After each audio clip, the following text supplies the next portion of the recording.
Sabay-sabay po nating basahin ang ikalawang aklat ng mga taga-Korinto, chapter 9 verses 1 to 15.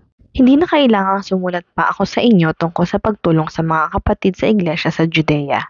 Alam kong handa na kayong tumulong kaya't ipinagmamalaki ko kayo sa mga taga-Macedonia. Ang sabi ko'y handa na kayong mga taga-Akaya noon pang nakaraang taon, at dahil dito'y lalo silang sumigla sa pagtulong. Kaya't pinauna ko riyan ang mga kapatid na ito upang hindi kami mapahiya sa aming pagmamalaki tungkol sa inyo, at nang maihanda na ninyo ang inyong tulong gaya ng sinabi ko.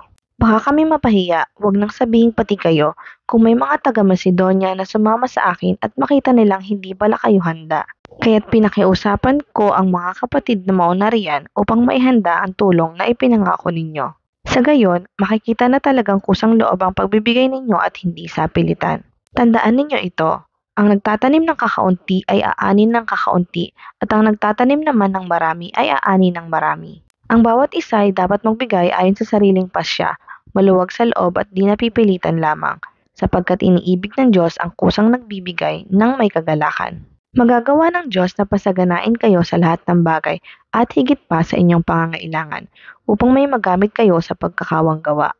Tulad ng nasusulat, siya ay nagbibigay ng libre sa mga dukha, ang kanyang katuwiran ay walang hanggan. Ang Diyos na nagbibigay ng binhing itatanim at tinapay na makakain, ang siya ring magbibigay sa inyo ng binhi at magpapalago nito upang magbunga ng sagana ang inyong kabutihang loob.